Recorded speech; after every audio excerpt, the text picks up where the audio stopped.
Coach, 5 left, 4 here at home. How fortuitous is that? How much can that help this squad to be home for the vast majority of these last few?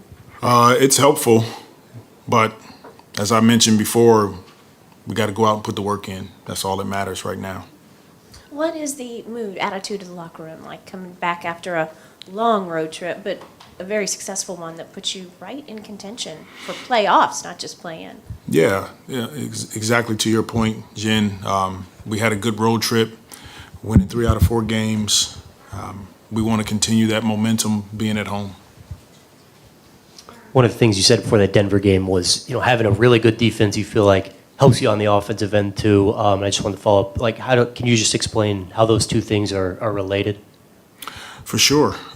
Defensively, when you can get stops, it gives you more possessions on the offensive end, and teams, you're not taking the ball out of bounds, playing against a set defense. So the more that you can have a defense that can get stops, that can rebound, now we're pushing the ball up, we're getting kick aheads, we're getting opportunities before a defense is set. It's tough when teams get to the free throw line or you're taking the ball out constantly. Now you're playing against a set defense. And one of the things we've seen these last 7 games is a lot of Brandon initiating the offense. Just, how do you think he's done handling that load overall? I think he's doing well, and we'll continue to explore opportunities for him to have the ball in his hands, mix it up with him and CJ. We've talked a lot about Trey and his offense, but how much have you seen him grow defensively, and where specifically have you seen him grow from early this year to where he is now? Yeah.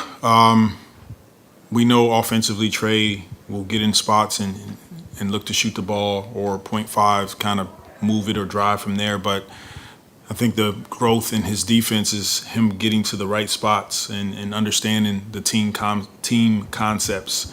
At this point in the NBA, it's really difficult to stop one person one-on-one, but he's understanding rotations, where to be, getting down in the stands early, things like that. So his defense is definitely improving.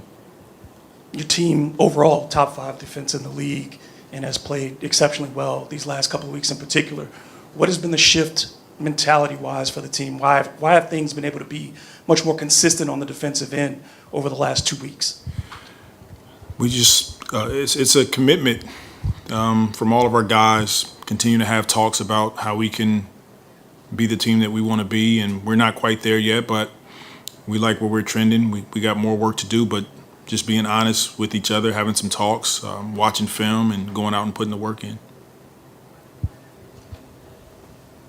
What's going on, Willie? How you doing? Obviously, you've been a player. You've been on the assistant coaching staffs before. I thought CJ said something interesting about how Casey really helps y'all get ready for these games, in particular against the Clippers.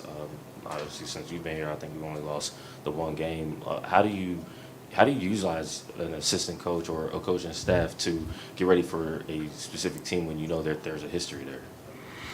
Yeah, all of our assistant coaches do a fantastic job of preparing. It's a ton of work that goes into prepping for each game, and our assistants put the work in. They're watching film, they're going over personnel. If they've been in previous organizations, we try to make sure that they have those scouts or games, and it's just helpful. Any information that we can have going into games to prepare our guys, and then getting on the floor and walking through different concepts and scenarios helps. So, it's kind of where we are, and I'm grateful to have folks that I work with that love putting the work in. All right, thanks, Coach. All right, thank you guys.